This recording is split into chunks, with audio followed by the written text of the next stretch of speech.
Obreira Jade com a palavra introdutória dessa noite, e você vai dando glória e recebendo vitória em nome de Jesus.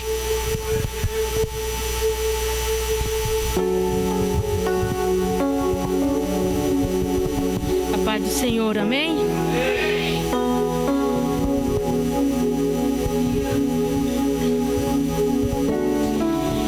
Quero pedir para os irmãos se colocar de pé. Vamos estar abrindo em Romanos 12. Apenas o versículo 1 e o 2.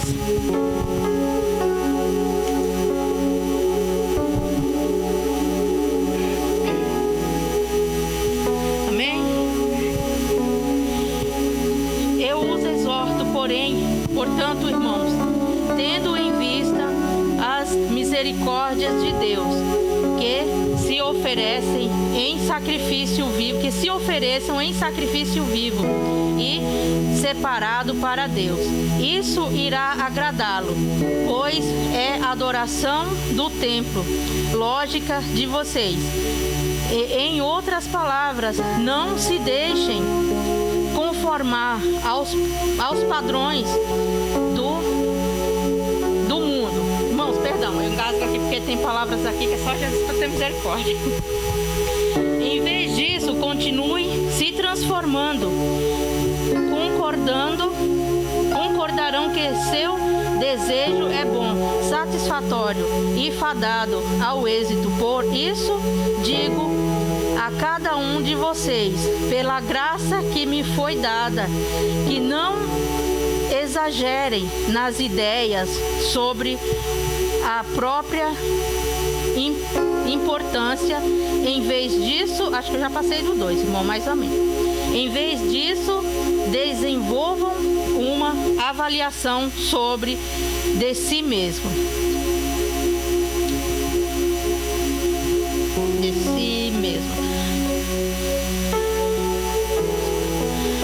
Buscado no padrão dado por Deus a cada um. Isso é a confiança a muitos membros que compõem um corpo, mas eles não exercerão a si mesmos uma mesma função. Até aqui, irmãos, era até o 2, mas o claro da luz aqui está me deixando mais cega do que eu já estou. Irmãos, perdão, podem sentar. Você já ouviu muitas vezes algumas pregações sobre essa passagem, falando sobre as vestes do nosso corpo, né? E o Senhor me introduziu nesta palavra de forma que não é só as vestes que nós vestimos no dia a dia, mas as nossas vestes espirituais. Porque, irmãos, muitas das vezes nós estamos vendo e muitas das vezes nós mesmos estamos nos vestindo de formas impróprias, espiritualmente falando, traindo, adulterando, mentindo. Essas coisas, irmãos, representam também as vestes espirituais, porque o nosso corpo, aqui fala que é o templo do Espírito Santo. E o Espírito Santo, ele já diz, ele é santo. E conforme está nessa palavra, que muitas das vezes as nossas atitudes nas igrejas, com os irmãos, não é a mesma atitude que nós temos lá fora. Já falo outros dias aqui sobre isso.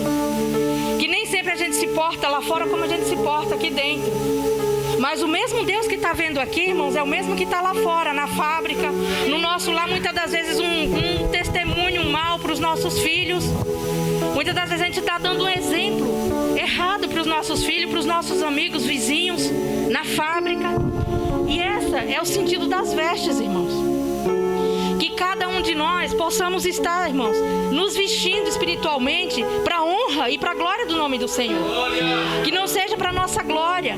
Que o que nós venhamos a fazer aqui na casa do Senhor, irmão, seja para Ele e não para nós. Porque muitas vezes a gente está vendo, irmãos, aí na internet, pastores brigando, igrejas brigando por causa de religião. Irmãos, os próprios irmãos, a Bíblia já diz que os filhos das trevas são mais prudentes que os da luz. Hoje a gente vê os próprios irmãos querendo derrubar uns aos outros.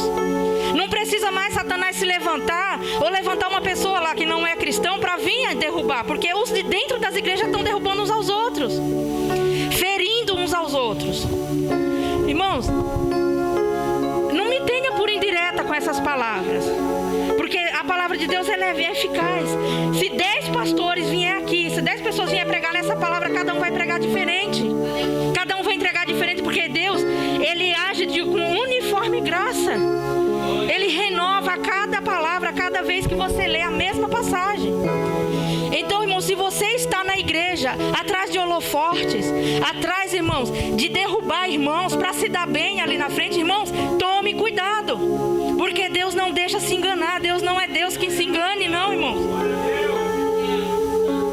A gente vê ali, irmãos, na passagem ali, isso aqui representa o quê? Irmãos, renúncia. Se você for ver Lucas 9, 23, o que aconteceu ali? Jesus falou: quem quiser vir após mim, largue a sua cruz, pegue a sua cruz e siga-me. Negue-se a si mesmo, pegue a sua cruz e me siga. Isso que representa o que, irmãos? Renúncia, perseverança. Pegue a cruz, leve, não queira dos outros, pegue a sua, porque a sua já é pesada demais. Irmãos, a minha já é pesada demais. Eu não quero carregar de ninguém, porque a minha, só Deus sabe como que é para carregar. Eu posso glorificar a Deus todos os dias da minha vida. Eu tenho a minha família hoje nos caminhos do Senhor. E eu sempre oro a Deus e peço para que eles nunca venham se desviar dos caminhos do Senhor. Porque não existe melhor lugar para estar, irmão. E não estamos aqui para disputar, para brigar, para querer o que não é nosso. A obra do Senhor é grande. O mundo é grande. A seara, a palavra de Deus já diz, é grande. Mas os ceifeiros são poucos. Pregar na igreja para crente é fácil. Mas por que não vamos pregar lá para quem não é? Quantos estão por aí que... Não, mas ainda existe pessoas que não conhecem. Existe, irmãos. Ainda existe pessoas que ainda não ouviram a palavra de Deus. Infelizmente, é mais fácil para a gente vir aqui e falar aqui na frente. Mas e lá fora? Como que está o nosso testemunho? A hora que a gente for falar para mim... Pronto. Está lá na fábrica junto com a gente. Você vai pregar para eles. Já pensou ele olhar para você? Ó, eu vou contar um breve testemunho que é falar uma irmã. Não vou citar nomes, como alguns já sabem, não gosto de citar nomes. Era a pessoa que mais levava almas para o Senhor, mas era a que mais matava. Porque ela ia para o culto, o carro dela era uma Wagon das maiores, era uma Hiace. Mas cabia gente e ela enchia de jovem na Wagon dela. Levava para a igreja. Aceitavam Jesus, era uma bênção, se compromissavam ali. No caminho de volta para casa, ela falava tanto mal dos irmãos, ela falava tanto mal da igreja, falava tanto mal de tudo, reclamava de tudo. Eles olhavam assim e falavam: eu vou para essa igreja? Não, eu não quero viver desse jeito. É para esse lugar que eu quero ir? Não vou não. O testemunho, o nosso testemunho é muito importante. Nós temos que aprender a conviver uns com os outros, independente, irmãos. É da igreja adventista, da igreja assembleia, da igreja universal, não importa da onde. Se estamos caminhando para o mesmo céu, irmãos, o Deus é o mesmo. Aí, irmãos, se você for ver, a palavra ela está repleta dessa mesma passagem que fala aqui, se você for ver, Hebreus 12:1, Filipenses 4:8. Está falando no mesmo sentido. É para a gente se negar e renúncia. Lucas 9:23, renúncia. Renuncie a si mesmo. Filipenses, estamos rodeados de testemunhas. Nós não estamos sozinhos. O que a gente está fazendo aqui, pode estar eu e a minha filha aqui, mas a Bíblia diz que onde tiver 2 ou 3, o Senhor está presente. E ali está as testemunhas. Qual é o nosso testemunho que nós estamos dando ali naquela hora? O que a gente está deixando? Qual é o legado que nós estamos deixando para o nosso filho? Ah, não, eu quero o cargo de irmã, porque, nossa, ali deve ser melhor que o meu. Não, eu quero ser o pastor, porque, não, ali é vida boa. Eu quero ser a missionária. Irmãos, fica no lugar que Deus te colocou. Não queira o lugar do outro, porque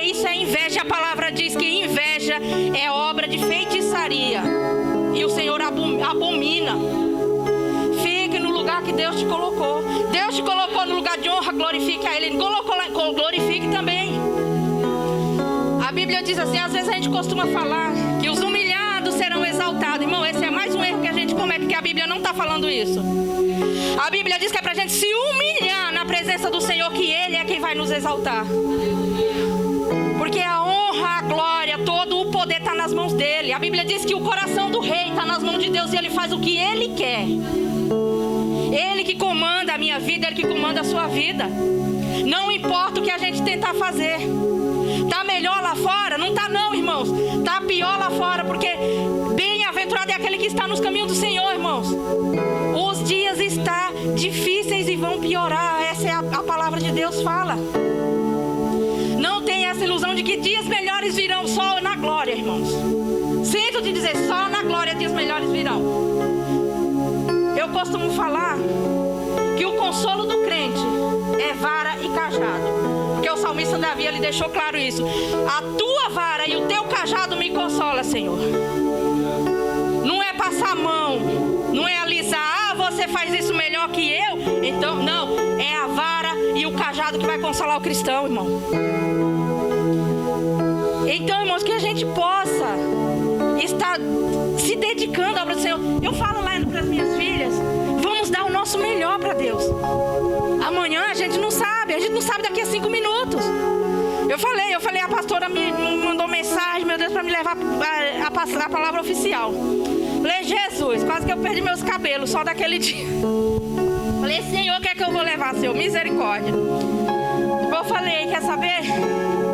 Falei, filha, é o seguinte, nem que seja a minha última oportunidade, mas eu vou falar o que Deus mandar falar. Não me importa.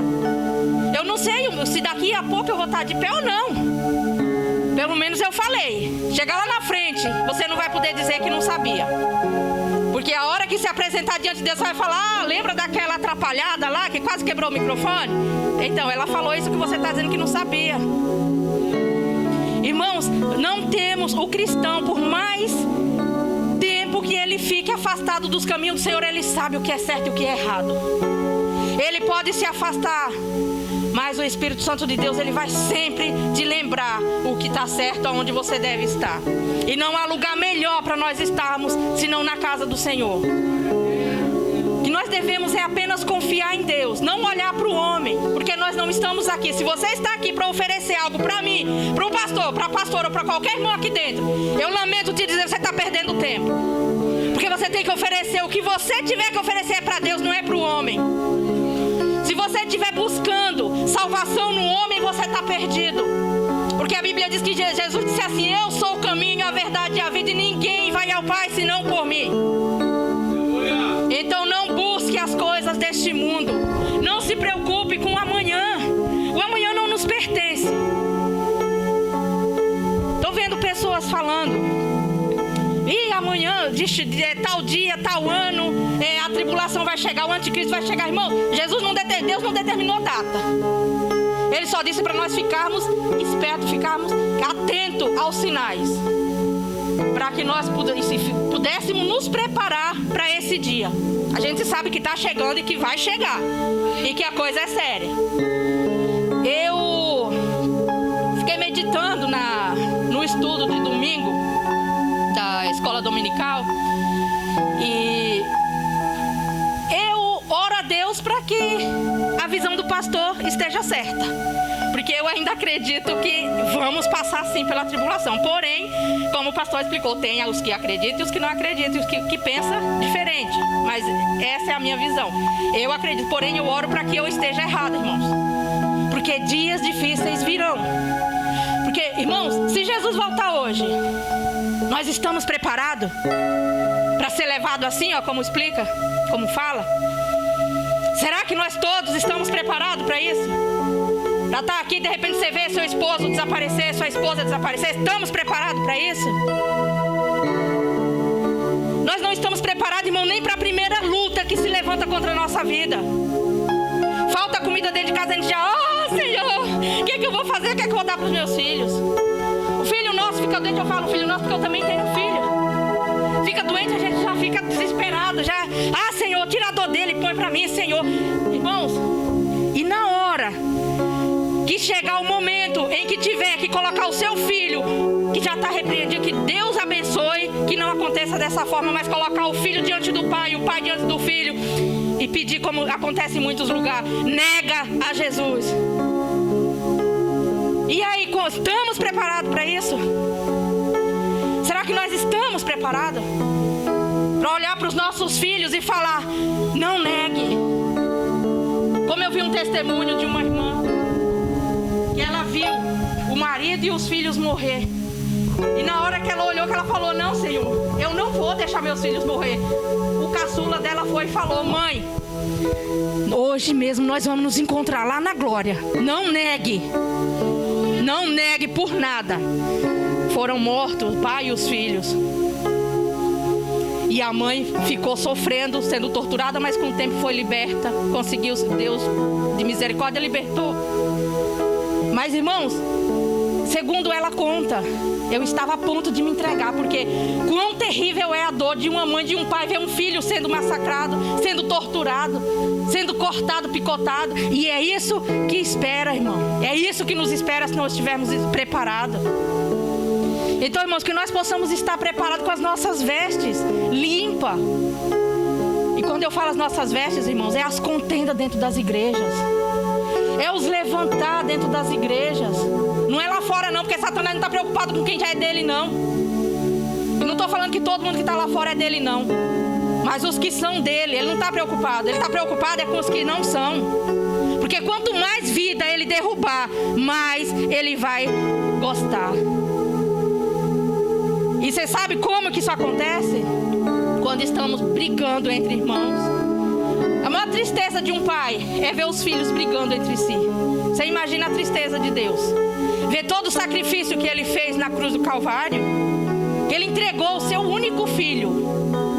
E ver o povo dele brigando, disputando. Eu sou melhor, eu faço isso, eu faço aquilo. Irmão, nós não somos nada, somos pó. Do pó viemos e para o pó retornaremos.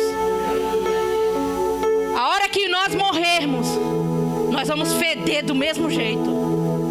Tá todo mundo cheirosinho porque tomou banho e passou perfume. Não toma banho para ver. Não passa desodorante para ver. Não passa perfume para ver. Ninguém é melhor que ninguém. E assim, irmãos, eu agradeço a minha oportunidade. Em nome de Jesus.